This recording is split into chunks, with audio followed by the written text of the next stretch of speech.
एक राजा की अद्भुत कहानी। किसी नगर में एक राजा रहता था।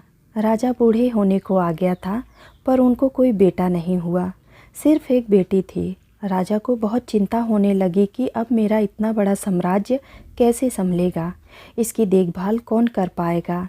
एक दिन अचानक भगवान का नाम लेकर राजा ने यह निर्णय लिया कि कल सुबह जो भी हमारे दरवाजे पर आने वाला पहला व्यक्ति होगा, मैं अपनी बेटी से उसका विवाह कर दूंगा और अपना नया उत्तराधिकारी बना दूंगा।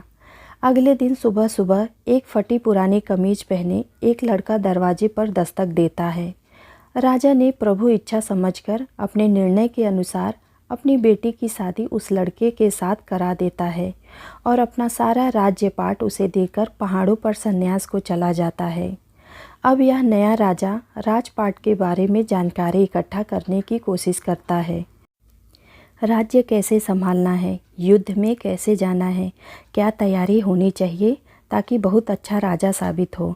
उसने अलग अलग काम अपने अलग अलग मंत्रियों को दे रखा था, जैसे राज्य कोष वित्त मंत्री को, सेवा की बागडोर सेनापति को और ऐसे ही अन्य कई मंत्रियों को अपने मंत्रिमंडल में शामिल कर रखा था।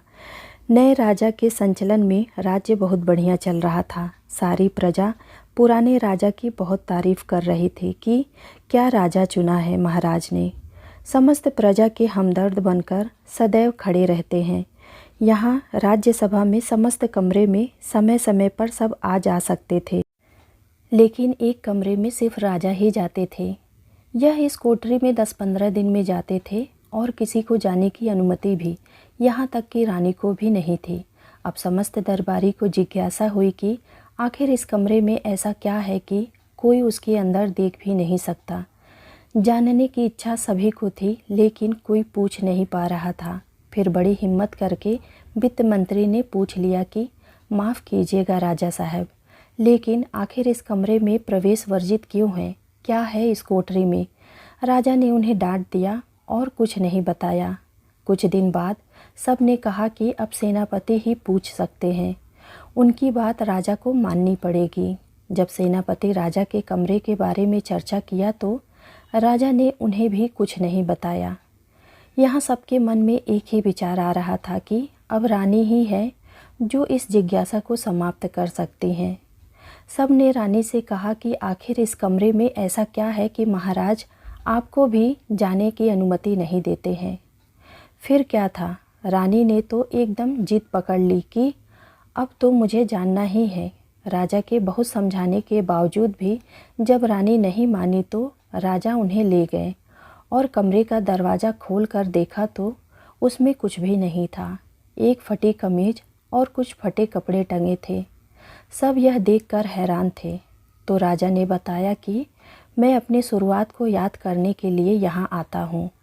मुझे जब कभी यह अहंकार हो जाता है कि मैं राजा हूँ, मैं इस राज्य का सम्राट हूँ, मैं ही सबसे बढ़िया हूँ, तो यहाँ आ जाता हूँ।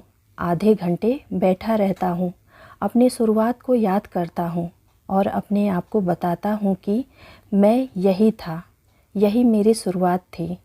वह तो पुराने महाराज का शुक्र मनाऊँ कि मुझे राजा बना दिया। थोड़ी देर बाद जब अहंकार टूट जाता है तो साफ और सच्चे मन से बाहर आ जाता हूँ और अपनी प्रजा की सेवा में लग जाता हूँ।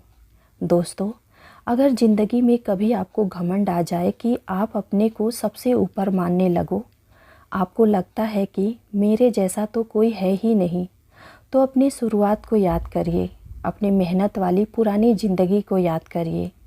आप सरल होने लगेंगे, विनम्र होने लगेंगे, ज़मीन से जुड़ा हुआ महसूस करने लगेंगे।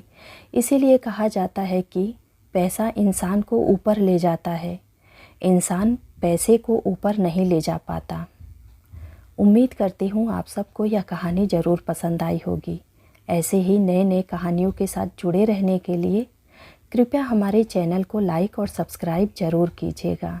धन्यवाद।